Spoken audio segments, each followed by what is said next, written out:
شادی کا معاملہ ہو تو اس میں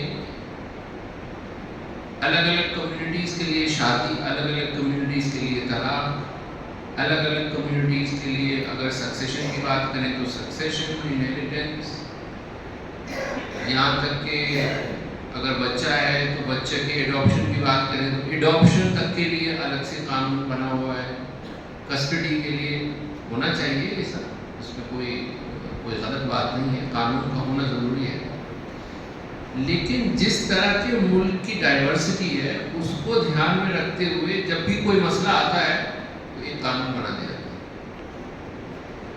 ہے۔ کئی بار اتنا اسپیسیفک انڈیویجول کیس ایک مقدمہ آیا اور اس مقدمے کی بنیاد پر ایسا قانون بنا دیا گیا جو پورے ہندوستان میں لاگو ہوگا۔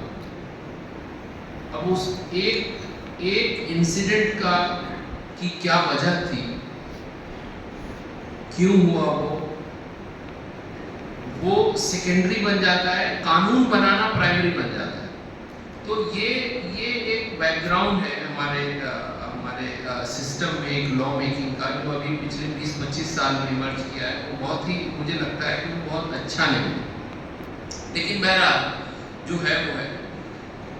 پہلی بات یہ کہ ہر ایشو پر ایک، اس کو انگریزی میں کہتے ہیں سبسٹینٹیو لا۔ سبسٹینٹیو لا کا مطلب ہے کہ بنیادی قانون کیا ہوتا ہے۔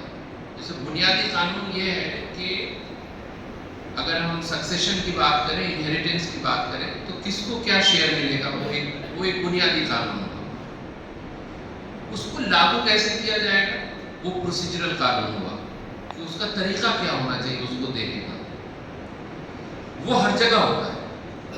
سبسٹینٹیو لا اور پروسیجرل لا، اگر کسی نے کسی کو نقصان پہنچایا ہے تو اس کو اس کا معاوضہ ملنا چاہیے، وہ بنیادی قانون ہوا۔ اس کو کیسے ملنا چاہیے وہ پروسیجرل قانون ہے۔ تو جو ابھی بات ہو رہی تھی کنسیلیشن یا دارالقضاء یا پھر جو بھی اس طرح کے فورمز ہیں جو اس طرح کے کام کو انجام دے رہے ہیں، وہ سیکنڈ پارٹ میں آتے ہیں۔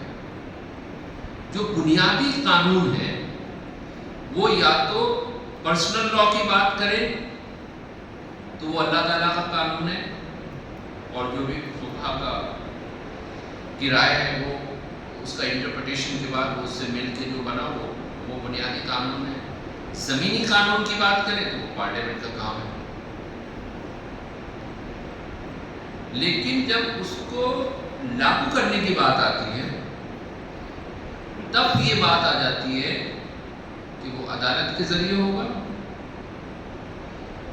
آربیٹریشن کے ذریعے ہوگا، میڈیشن کے ذریعے ہوگا، کنسیلیشن کے ذریعے ہوگا۔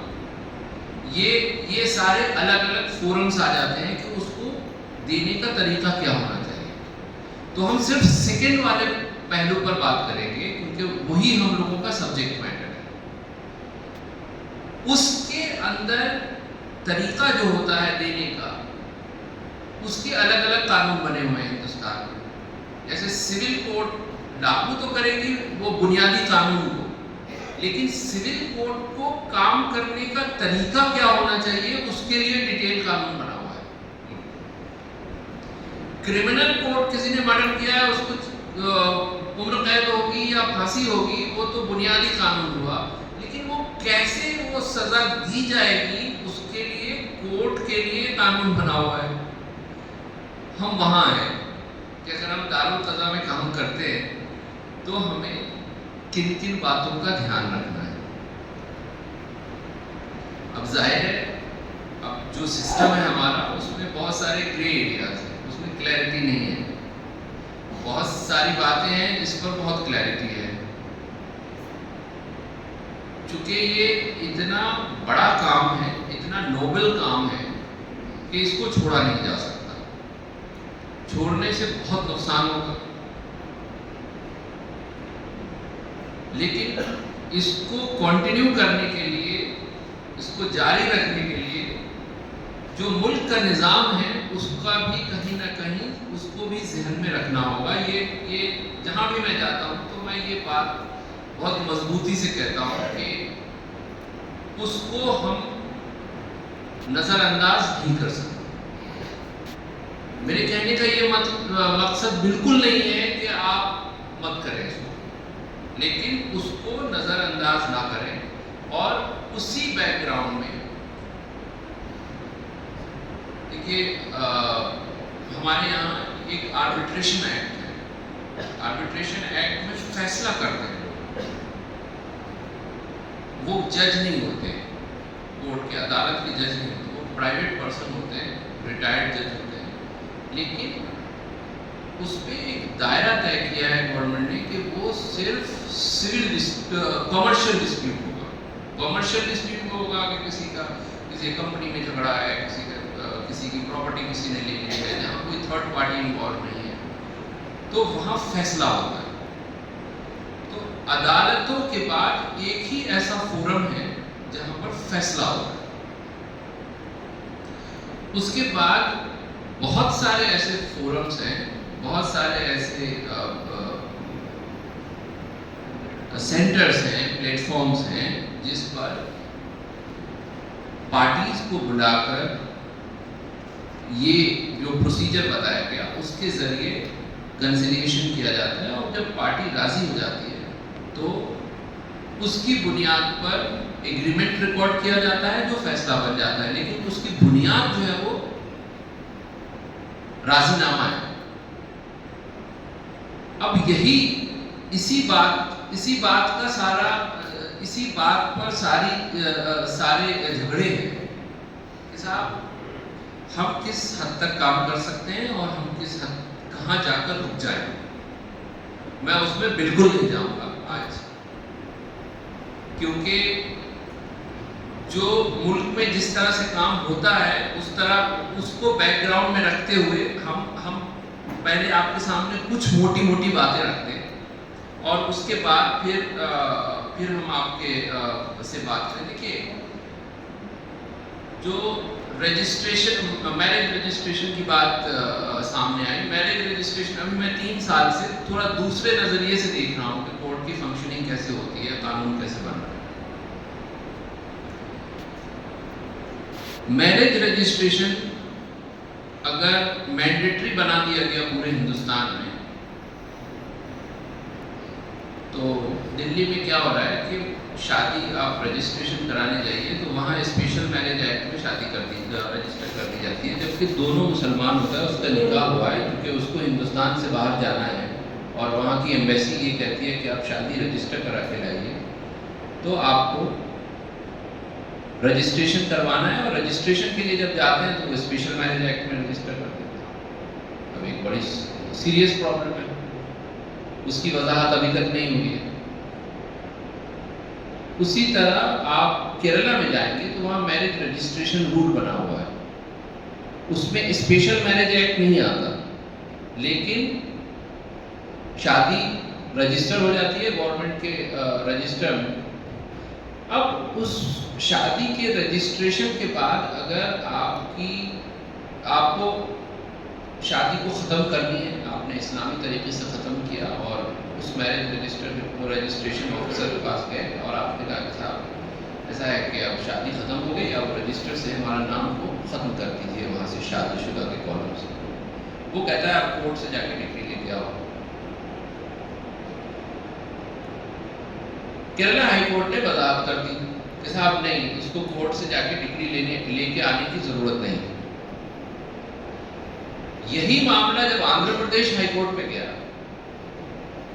تو انہوں نے کہا کہ نہیں، آپ کو کورٹ سے ڈگری لے کے آنا پڑے گا. دیکھیے ایک ملک کا ایک قانون ہے،